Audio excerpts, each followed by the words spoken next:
Bom estarmos juntos, mais uma vez. A mensagem dessa noite é uma mensagem muito especial. Tenho procurado dividir mensagens que ajudem você a viver uma vida com Deus, prática. Como somos humanos, temos desafios, como você, somos iguais.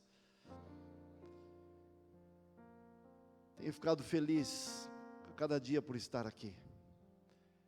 Cada vez que estamos aqui pregando, é uma oportunidade também de nos conhecermos mais. Quando vocês me ouvem, quando eu os recebo ali na porta, o carinho e o amor se multiplicam, o conhecimento se amplia, e a gente percebe que precisamos uns dos outros para continuarmos. Todos nós temos desafios, todos nós temos lutas. Vocês não imaginam o que a gente enfrenta, ou imaginam?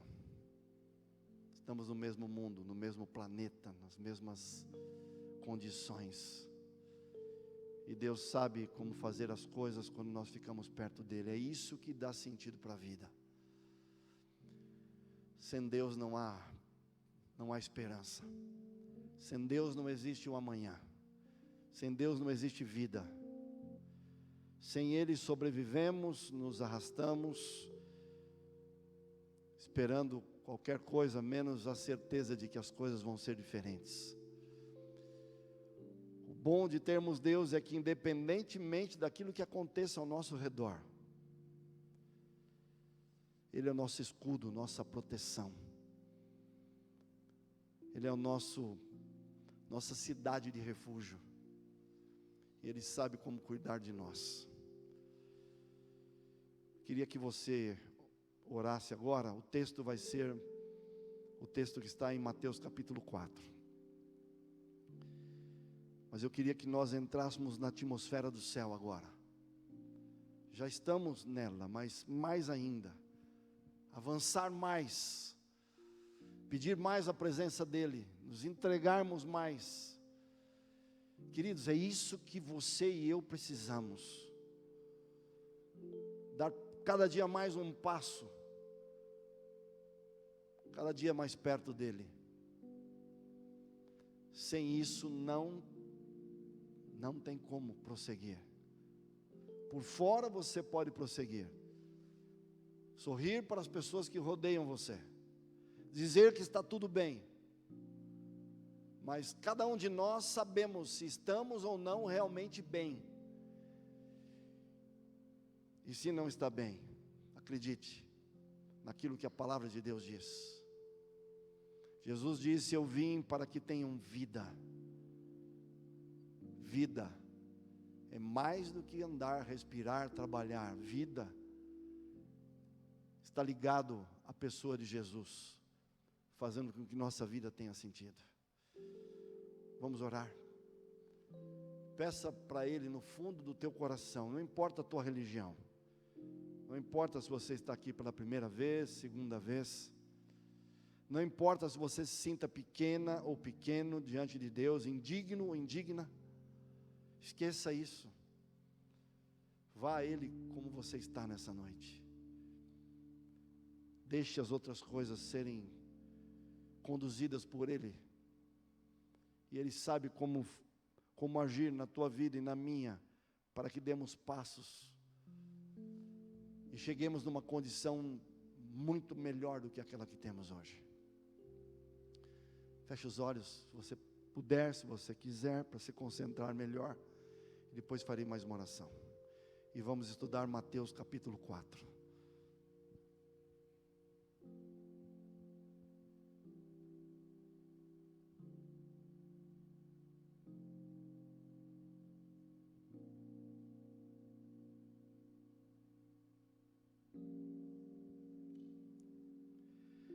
Senhor, nosso pedido é que o Senhor continue falando conosco agora. Que sintamos ainda mais a Tua presença, a atmosfera do céu. Ao estudarmos um assunto tão importante e vital para a nossa vida. nós te pedimos, te agradecemos, no nome de Jesus. Amém. Podem se assentar, vamos.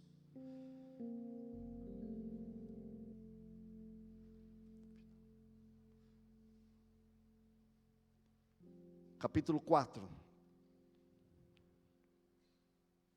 A seguir, Jesus foi levado pelo Espírito Santo ao deserto, para ser tentado pelo diabo. Depois de jejuar 40 dias e 40 noites, teve fome. Então o tentador, aproximando-se, lhe disse: se és filho de Deus, manda que essas pedras se transformem em pães. Jesus, porém, respondeu: está escrito, nem só de pão viverá o homem, mas de toda palavra que procede da boca de Deus. Então o diabo o levou à cidade santa, colocou-o sobre o pináculo do templo. Ele disse: se és o filho de Deus, atira-te abaixo, porque está escrito: aos seus anjos ordenará a teu respeito que te guardem. Eles te susterão nas suas mãos, para que não tropeces, ou para que não tropeçares em alguma pedra. Respondeu-lhe Jesus: também está escrito: não tentarás o Senhor teu Deus. Levou ainda o diabo a um monte muito alto, mostrou-lhe todos os reinos do mundo e a glória deles. Ele disse: tudo isso te darei, se prostrado me adorares. Então Jesus lhe ordenou: retira-te, Satanás, porque está escrito: ao Senhor teu Deus adorarás e somente a Ele darás culto. Com isso o diabo o deixou, e eis que vieram anjos e o serviram. Vamos parar por aqui. Um dos assuntos que mais o cristão tem dificuldade de lidar, está ligado aos momentos aonde sentimentos e sensações invadem a mente, para que de alguma maneira nos separemos de Deus, para que possamos andar na direção que de alguma maneira o nosso instinto e as nossas emoções estão nos levando. Quando o mal se originou no céu, Deus sempre continuou exercendo o seu cuidado com os seres criados da mesma maneira como sempre agiu.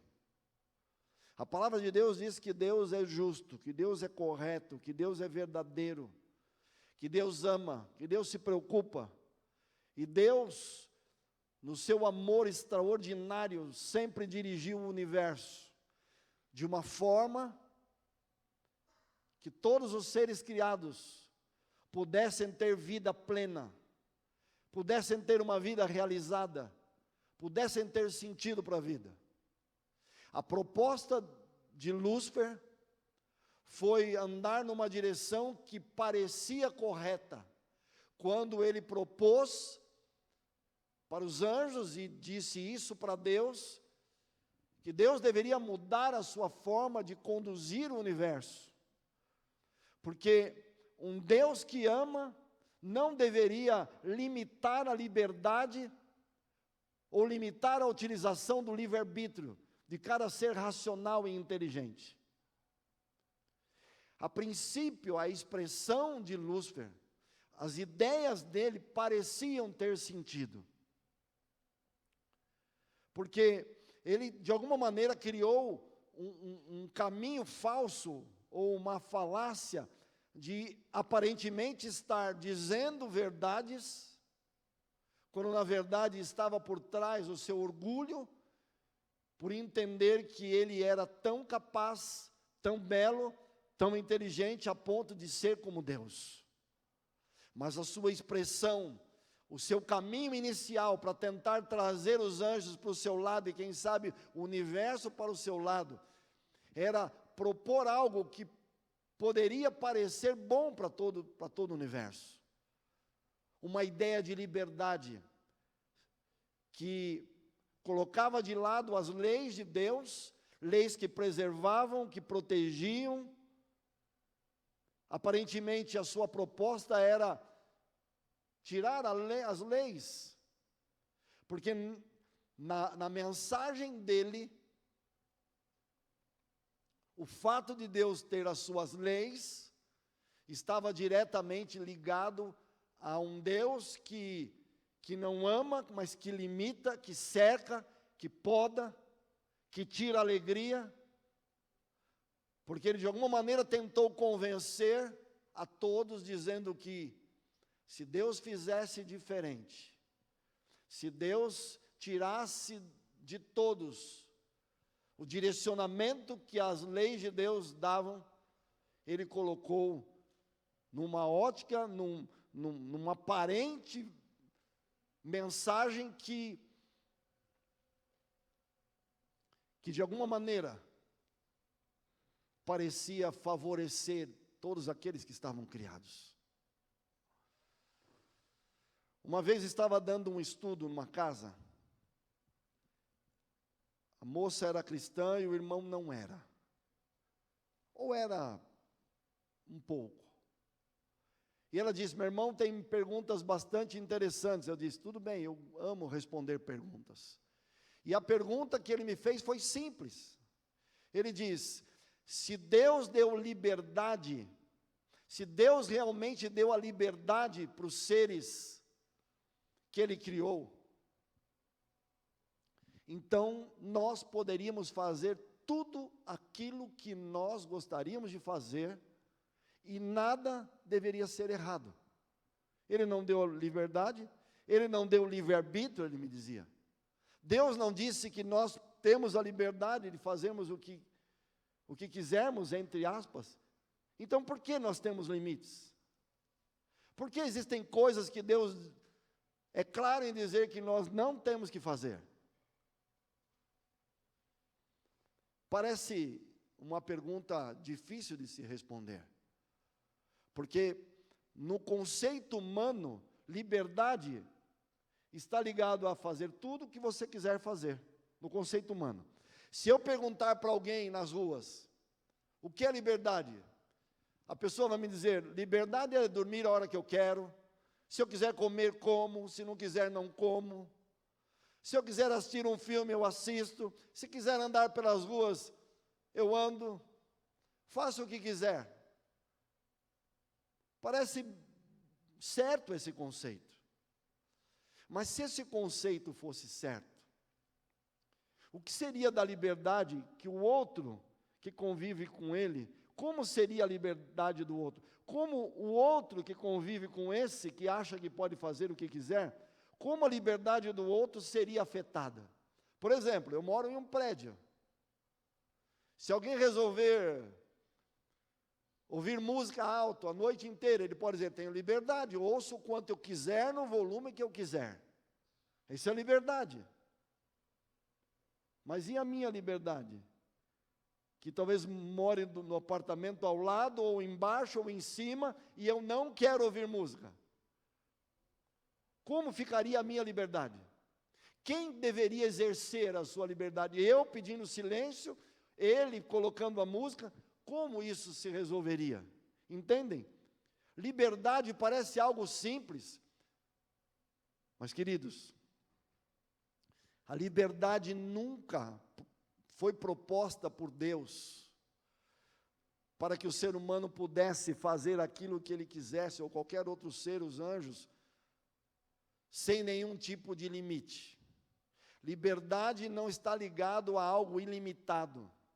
Liberdade está ligado a algo que eu tenha todas as condições de vivê-la, dentro de uma perspectiva onde eu respeite a liberdade das pessoas que eu convivo, em primeiro lugar. E ao mesmo tempo que eu entenda que existem limites não só por uma pessoa ou por outra, mas para que o conjunto de seres humanos na Terra tenham condições de viverem na plenitude da vida, dentro de um respeito mútuo.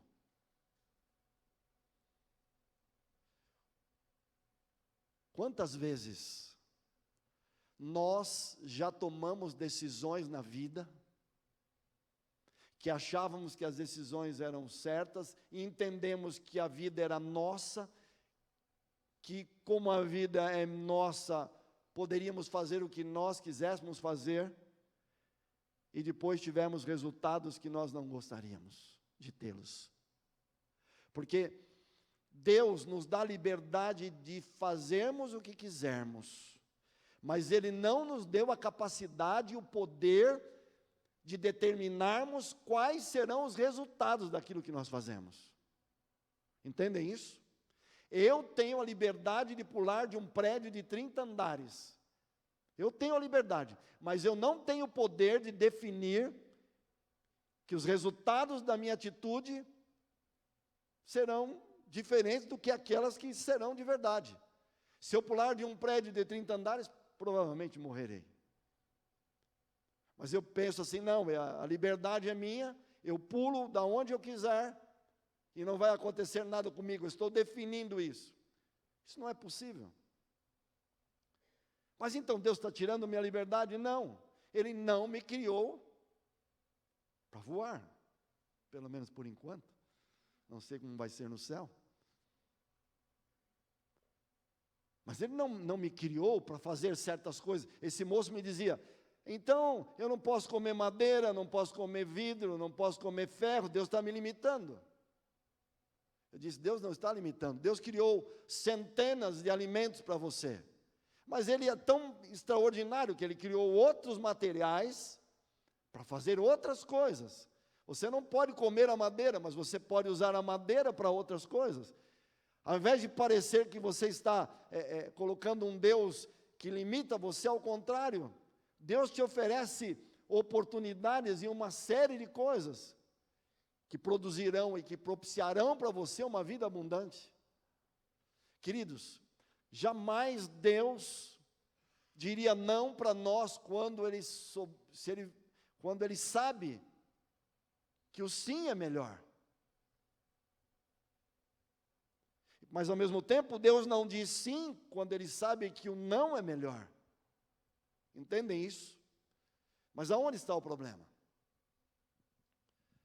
O problema está quando nós começamos a definir os nossos valores, os nossos critérios, e insistimos em ir em algumas direções que não fomos criados para ir.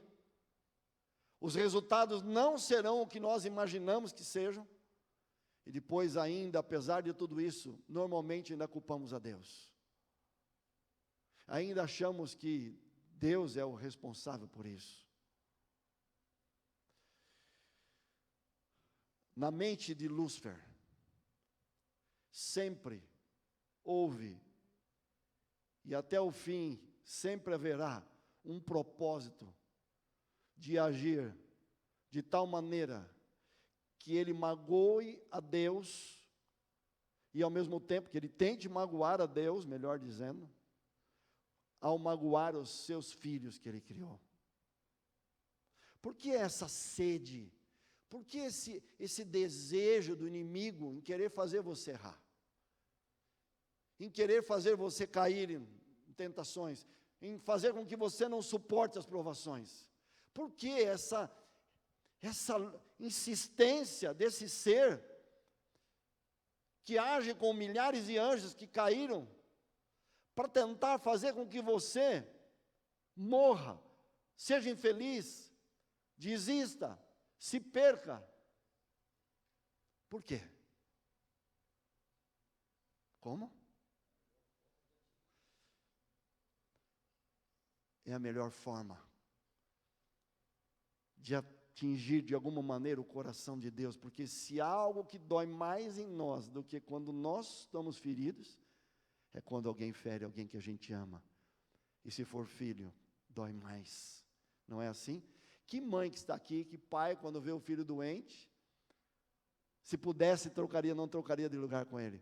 Quantas vezes meus filhos estavam assim, eu dizia, Deus, se eu pudesse, eu queria estar no lugar dele. Eu queria estar com febre, eu queria estar com dor. Não é assim? Mas o inimigo tem essa visão, mesmo, não há lógica na cabeça de Lúcifer. Muitas pessoas tentam explicar o mal. Se você pudesse explicar o mal, você daria uma razão para a sua existência. Não dá para explicar o mal. Apesar dele saber o seu futuro, apesar dele entender que em algum momento ele vai deixar de existir, apesar dele saber que Jesus já pagou o preço da nossa salvação, ele continua. Ele continua, de alguma maneira, para tentar dizer assim: está vendo? Olha aqui, ele não te segue, ele não te ama, está vendo as tuas leis? Ele não consegue seguir, porque são pesadas. Eu tenho dito isso há tantos anos. Provavelmente ele pode tentar dizer isso, para continuar tentando dizer que Deus é injusto, para continuar tentando dizer que Deus não dirige o universo da melhor maneira, para continuar tentando dizer para Deus que Ele foi injusto, quando Lúcifer e o seu 1/3 de anjos saíram do céu. Isso é um primeiro conceito dessa noite. Por que Satanás tentou Jesus? Porque um dos objetivos de Jesus ao vir à terra era mostrar que através do relacionamento que ele deveria ter com Deus, deveria mostrar que isso seria o suficiente para mantê-lo sem se separar de Deus para errar. Ele veio para mostrar que Adão poderia ter vencido. Ele veio mostrar que um ser humano, quando anda com Deus, naturalmente, por amar a Deus, poderá ser fiel à sua palavra. E Lúcifer veio tentar fazer com que Jesus desistisse da sua missão. Quando Jesus nasce como uma criança, ele impulsiona Herodes para tentar matar Jesus. A vida inteira, o objetivo de Satanás foi tentar fazer Jesus morrer, ou não cumprir sua missão, ou errar. Pressão constante, o tempo todo, todos os dias. Há alguém aqui que não tem lutas todos os dias? Todos nós temos lutas, pressões. Ele tentou a Jesus em 3 ângulos diferentes. Primeiro ângulo, no sentimento. Ele diz: se você é um filho de Deus, transforma as pedras em pães e mata a sensação da fome. Primeiro canal, o sentimento. E Jesus responde: não, nem só de pão viverá o homem, mas o homem deve viver pautado, ter a sua vida pautada, baseada na palavra de Deus. Depois ele leva Jesus no pináculo do templo. Nas 2 primeiras provações, Jesus ainda estava identificando aquele ser. A segunda provação, ele tenta entrar no canal do ser. Se você realmente é o Filho de Deus, ao pular daqui do pináculo, os anjos virão proteger você. E ele cita Salmo 91. Já que Jesus citou a Bíblia, agora ele tenta usar a Bíblia. Tentou Jesus o sentimento, ele não atendeu. Tentou Jesus na sua posição, Filho de Deus, Jesus não atendeu. Não tentarás o Senhor teu Deus. E no terceiro aspecto, quando ele literalmente se identifica, ele diz: se você se prostrar, eu te dou tudo. O terceiro canal, o ter. Sentir, ser e ter. São os 3 canais que ele sempre usa para fazer com que a gente se separe de Deus. Quantas vezes nós erramos porque nos deixamos agir pelo sentimento?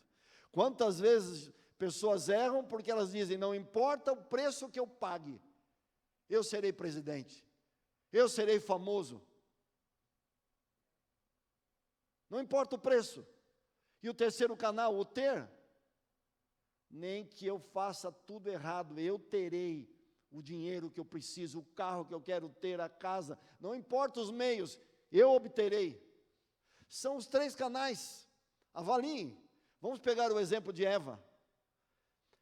Ele conseguiu unir em um só, na árvore da ciência do bem e do mal, um único assunto: ele envolveu Eva nos 3 aspectos que envolveu Jesus. Jesus, ele tentou teve 3 tentações para envolver a área do sentir, do ser e do ter. Olha com Eva. Ele vira para Eva e ele leva Eva para uma área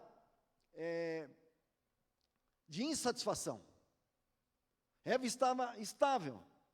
E o único meio dele conseguir tentar a Eva era produzir a insatisfação. Porque a tentação está baseada em o inimigo ver um ser humano insatisfeito com alguma área da vida, ele então propõe algo que possa parecer bom para suprir aquela deficiência, aquela necessidade. Eu vou exemplificar isso com a própria história. Eva estava estável, estava bem, ela vai perto da árvore, e qual é o diálogo? Como é que ele produz em Eva a insatisfação, para depois oferecer-lhe a tentação? Ele diz assim: Eva, é verdade que você pode comer de todas as árvores do jardim? Ela disse: não, não podemos comer de todas, há uma árvore da ciência do bem e do mal que nós não podemos comer. Ela ainda amplia, não podemos tocar, Deus não havia dito isso. Mas ela diz, porque se nós comermos, vamos morrer, Deus disse. Então ele diz assim: não, vocês não vão morrer. Eu vou te explicar por quê. Porque Deus sabe, Eva, que quando você comer, os seus olhos vão se abrir, e você vai ser como Deus. E Deus não quer que você seja como Ele. Ele está enganando você, Ele está privando você, Ele está limitando você. Ele mentiu para você, Ele não é como Ele diz que é. Ele não ama como diz que ama. Ao ouvir isso, ela raciocinou e pensou: é isso mesmo? Ele colocou no coração dela a sensação de que Deus não havia feito tudo por ela e pelo marido, que Deus a estava privando, a limitando, que a liberdade dela não era bem liberdade. Entende? O raciocínio era o mesmo que começou no céu. E ela, ao ouvir isso, olha o versículo, ele diz para ela que os olhos dela iriam se abrir no versículo 5, no capítulo 3 de Gênesis. Agora olha o que diz o versículo 6. Vendo a mulher que a árvore era, olha os 3 aspectos. Vendo a mulher que a árvore era boa para se comer, sentir. Boa para dar entendimento, ser. Olhou e disse, vendo a mulher que a árvore era boa para se comer, agradável aos olhos e boa para dar entendimento. Boa para se comer, agradável aos olhos, ter. E qual o terceiro? Ser. Mesmo raciocínio. Sentir, ter e ser. Sempre o raciocínio da tentação está baseado nisso. Ele provoca em você insatisfação. Você compra um celular, um iPhone, o último modelo, é o melhor. Você está feliz. Daqui a alguns meses lançam um novo. Câmera extraordinária, filma na escuridão. Som dá para ouvir a 100 metros. E você pega o seu celular, que você estava feliz, e diz assim: bom, meu celular é bom, mas não é tão bom. E aí você não tem dinheiro. Mas como viver sem o celular que lançaram agora? E aí você compra, você divide, você faz. E o raciocínio do marketing, lógico que tem um raciocínio do marketing positivo, o marketing correto, mas o raciocínio do marketing é justamente provocar insatisfação em você, para fazer você entender que você precisa de algo. E a coisa é tão intensa, se o marketing for bem feito, a ponto de você não conseguir se sentir bem enquanto não sentir, não ser ou não ter. Você vê alguém famoso e fica vendo, e vendo, e vendo, a tua cabeça diz: nunca vou ser feliz se não for famoso. Então não importa o preço que eu pague, serei famoso. Vocês entendem? O raciocínio do mal, ele estuda você, ele analisa você. Ele faz uma radiografia da sua mente. Ele não pode ler os seus pensamentos, mas ele consegue, como um grande analista, um psicólogo da raça humana, reavaliar as tuas reações, o teu semblante. Ele vê quando você vê algo, ele vê, ou ele ouve, vê quando você, né? Ele sabe o que você ouve, o que você come, o que você vê, como você usa os seus 5 sentidos. Ele analisa a sua história, ele sabe a sua herança genética, e ele tem uma estratégia para conduzir você numa direção, te produzir insatisfação e te oferecer constantemente soluções paliativas que vão satisfazer o teu sentir, o seu ter e o seu ser. Cada um tem as suas lutas, cada um tem os seus desafios. Erramos muitas vezes, mas temos que entender que essa é a estratégia. Entendem isso? Por exemplo, preguei aqui, Deus colocou no coração de Judas o quê? Que para ele ser feliz, Jesus tinha que ser o Messias, tinha que ser do jeito dele. Para quê? Para que ele pudesse ser o braço direito de Jesus. Para que ele pudesse ter posição. Demas, um companheiro de Paulo, a Bíblia diz que Demas estava sempre com Paulo. Chega uma carta que Paulo escreve: Demas me abandonou pelas luzes do presente século. Estava sempre com Paulo. Um dia olhou Roma, a modernidade da época, e ele pensou: preciso viver uma vida diferente. O jovem rico não conseguiu se libertar de toda a riqueza que tinha, porque ter aquilo que ele tinha se tornou tão importante para ele, tão vital para ele, que o convite de Jesus para segui-lo não foi mais importante. Ele sai, a Bíblia diz, triste, porque ele é dono de muitas riquezas. Entendem isso? O rei Saul foi chamado por Deus, foi ungido por Deus, o Espírito Santo chegou a usá-lo. Mas Saul não conseguia fazer aquilo que Deus pedia. Ele queria mostrar: eu sou o rei, eu sei o que faço, eu sei como faço. O ser fez com que Saul se precipitasse muitas vezes, a ponto de chegar num nível onde ele não mais ouvia a voz de Deus. Caim não suportou a fidelidade de Abel. Como Deus se agrada dele, não se agrada de mim? Eu sou Caim, eu sou o irmão mais velho, eu que tenho que dizer como as coisas acontecem. E matou o irmão, porque entendeu que ele não poderia abrir mão da sua posição. Ele era o primogênito, ele era o melhor. Como aquele menino, irmão dele, poderia fazer melhor que ele? A gente não percebe, muitas vezes, que entramos em algumas situações que não tem a ver com sorte ou azar,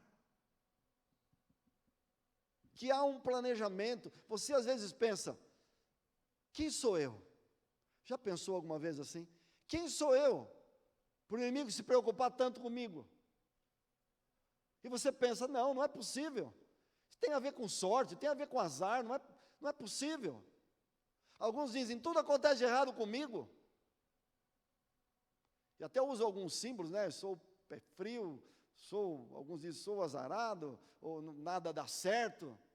Queridos, entenda uma coisa: não existe nesse mundo sorte ou azar. Não existe nesse mundo terreno neutro. Não existe nesse mundo uma posição que você fique alheio ao grande conflito. Quer reconheçamos ou não, quer aceitemos ou não,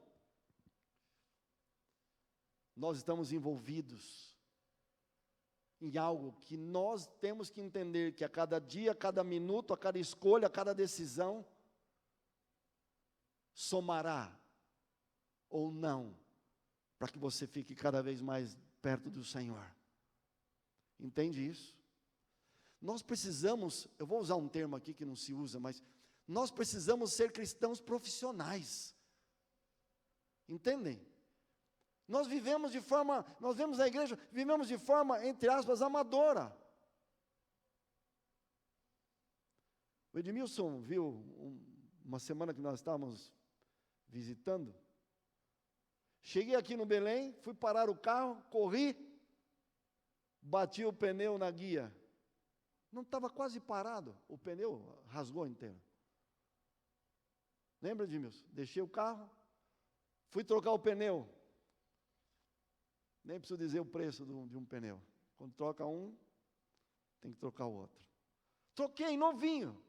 No dia seguinte, outra visita, né, Edmilson? Fui fazer a curva. Normal. Eu acho que eu raspei numa guia. O pneu estourou de novo. No outro dia, fui lá. Põe outro pneu. Foi ontem. Ele falou, mas você veio ontem. E eu posso pensar, alguns estão brincando que eu devo dirigir mal, mas não é isso. Mesmo que dirigisse mal. A gente pode pensar, que azar, que coincidência. Mas lembra, Edmilson, a nossa conversa? Você está indo visitar alguém para levar a palavra de Deus, para levar amor, para levar carinho. Arrebenta o carro. Vai no outro dia para levar amor, para levar carinho, de novo. Hoje eu mudei de casa. Comi uma granolinha de manhã. A Helena brincou comigo, 90 quilos numa granola de manhã. Não consegui comer para vir para cá. Tentei comprar um lanche ali antes, não deu tempo. Sabe o que eu pensei? Eu vou do jeito que eu tiver. Porque isso não é sorte ou azar. Tem que ter um conflito, um grande conflito por trás. Cabe a mim reclamar, chorar, desistir, dizer, não vou, também não dá, olha a minha vida, Deus está esquecendo de mim. Ou eu pensar, o inimigo não quer que eu vá. Ele não quer que eu pregue. Ele não quer que eu fale. Eu tenho que olhar na ótica do grande conflito. É o trânsito. É alguém que te fecha, é a chuva. Mas e aí? Coincidências? Sorte ou azar? De que maneira a gente olha para a vida? Pedro diz, o diabo anda em derredor, bramando, tentando tragar, derrubar. Eu moro perto de um zoológico. Vocês já ouviram, como chama o som que o leão produz? Rugido? Já ouviram? Eu ouço todos os dias. Ele está, acho que 1 ou 2 quilômetros de casa, não é perto, a gente ouve. Olha para mim. Não pense que o que você está vivendo hoje é porque você está dando azar. É porque as coisas só não acontecem com você. É porque o mundo, é porque o país. Eu sei que nós temos razões para ficarmos cansados, para termos desafios. Eu sei. Mas Paulo, que eu disse isso ontem, lembre da frase de Paulo: todas as coisas contribuem para o bem daqueles que amam a Deus. Eu estou dizendo para aqueles que amam, para aqueles que querem ter Deus. Deus conduz de uma forma que a gente vai lutando contra as tentações, contra as provações. Se caímos, levantamos, recomeçamos. Ninguém é melhor que ninguém aqui. Todo mundo erra, cai, levanta. O problema não é errar, é continuar caído. Qual é a tua luta nessa noite? Eva se deixou levar pela insatisfação e acabou cedendo. Jesus, pelo contrário, ele diz: não posso abrir mão da palavra de Deus. Talvez a gente vai errar ainda, você. Eu não estou falando sobre isso. Eu estou falando que nós temos que ter algo na mente. A gente tem que ter um propósito na mente. O propósito de andarmos com Deus, eu tenho dito isso aqui, guarde isso, que eu vou falar pela segunda ou terceira vez. Nós temos que andar com Deus de tal maneira que eu passe a amar tanto a Deus, mais do que eu me amo. Porque uma das coisas que nos impulsiona a errarmos, está ligado à satisfação própria. Mas pastor, eu não posso fazer algo para me satisfazer? Pode. Quando você não precisar se separar de Deus para fazer.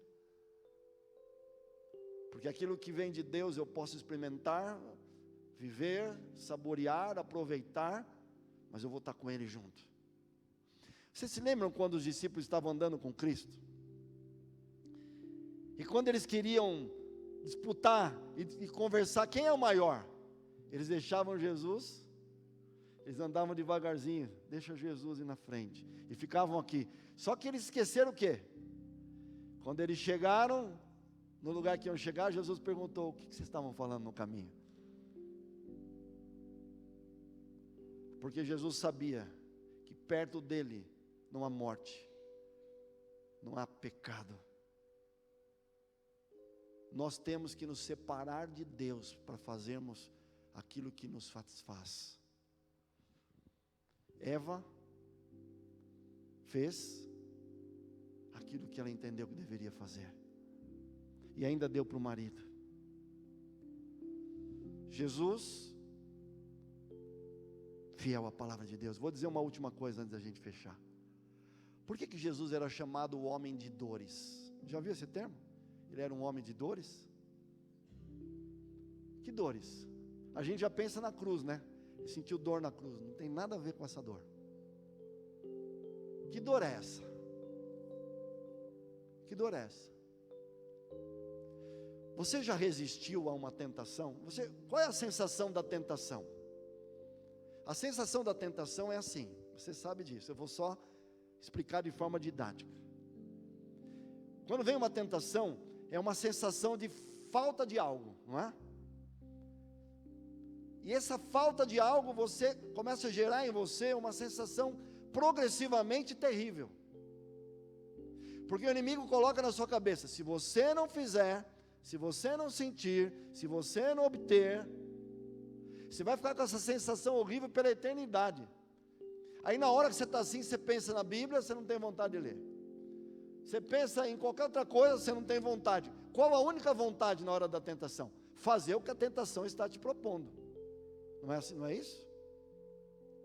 Ele seca você emocionalmente de um jeito que parece assim: se eu não fizer o que ele está me propondo, eu vou ficar com esse mal-estar o resto da vida. É a sensação que vem em nós. Agora, não sei se você já resistiu muito a uma tentação. Ela começa a doer na alma.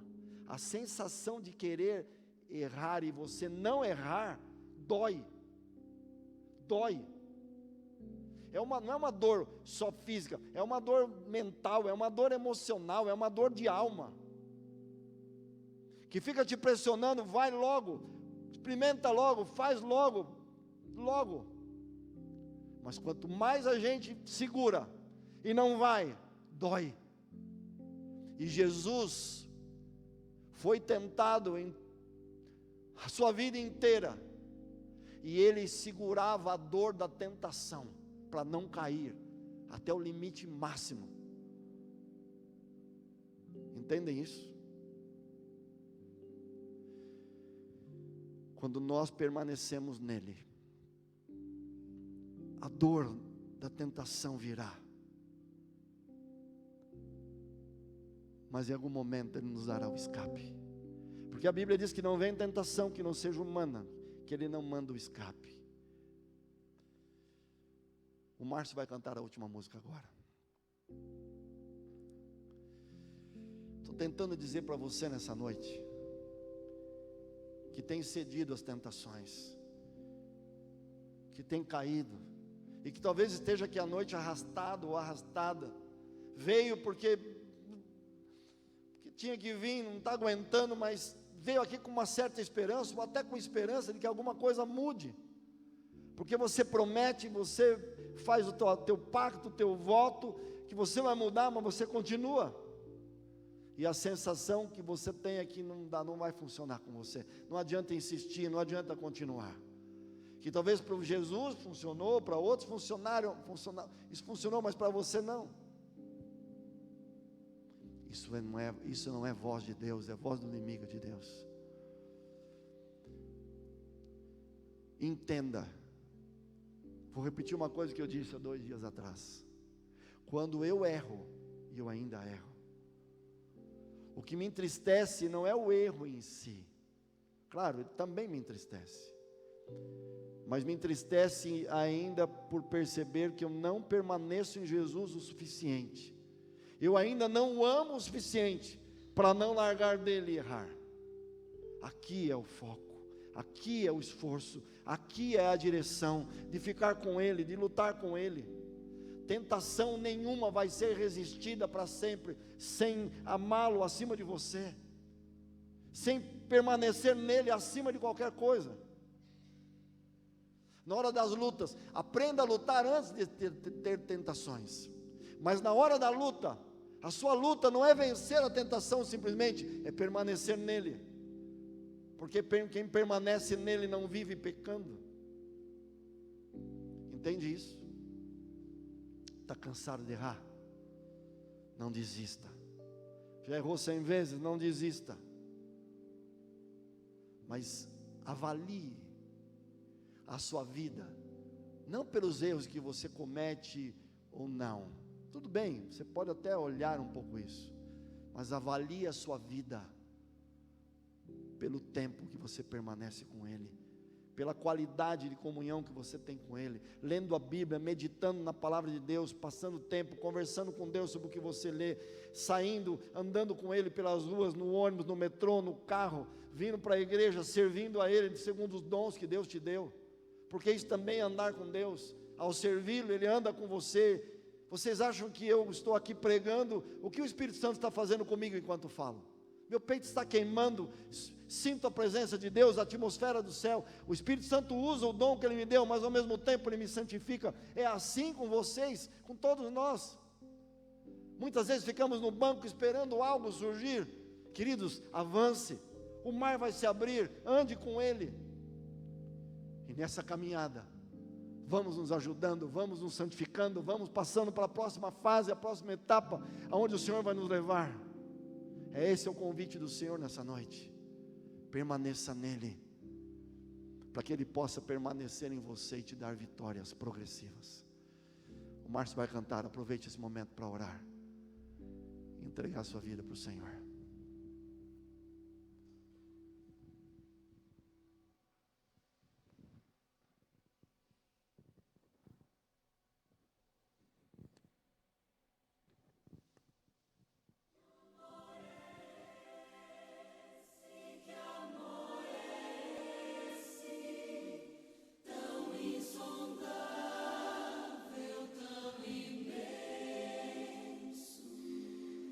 Que amor é esse que do nada me criou, soprou em mim o Espírito e assim me fez viver? Que amor é esse que ao meu lado sempre andou, por onde quer que eu fosse, ajudando-me a vencer?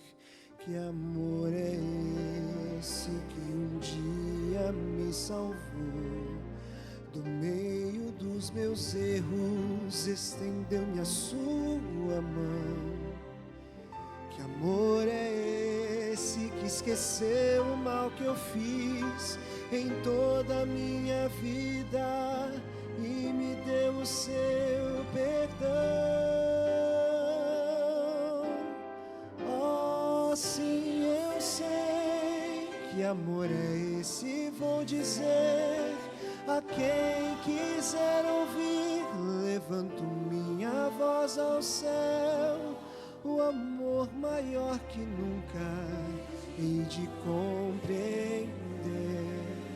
O amor que tudo pode é o amor de Deus.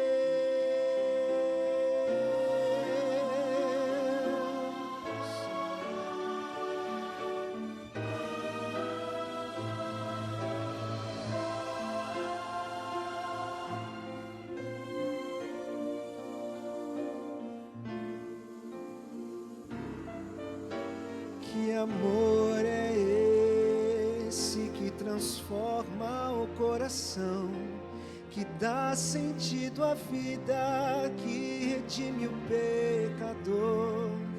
Que amor é esse que concede salvação, justificando o homem sem contar o que passou?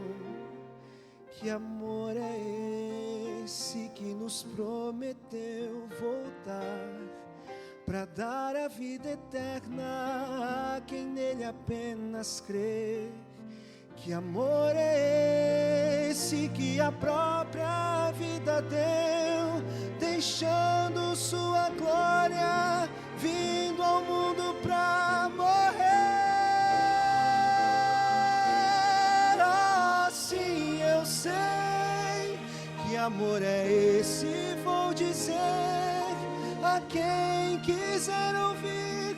Levanto minha voz ao céu, o amor maior que nunca hei de compreender. O amor que tudo pode, o amor que tudo pode, é o amor de Deus.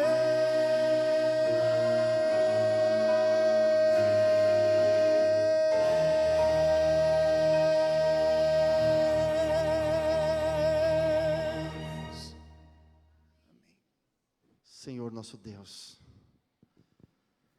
obrigado, Pai, mais uma vez por essa noite. Obrigado pela Tua palavra. Obrigado por nos ensinar que precisamos depender do Senhor, permanecer no Senhor, para vencermos aquilo que o inimigo tem e poderá nos oferecer. Sabemos que as tentações virão pelo sentir, pelo ser e pelo ter, mas que o Senhor nos ajude a vivermos segundo toda a palavra que sai da boca do Senhor. Leva a gente para casa. Amanhã traz-nos de volta, sexta-nos de volta, sábado terminamos. Não deixe que larguemos do Senhor por nada nessa vida. Ajuda-nos a Te amarmos mais do que nos amamos. Que nosso amor cresça por Ti a cada dia. Obrigado, Deus. Obrigado, Senhor Jesus, Senhor Espírito Santo, por ter esse plano tão maravilhoso para a nossa vida. Leva-nos para casa com a Tua companhia, no nome de Jesus. Amém.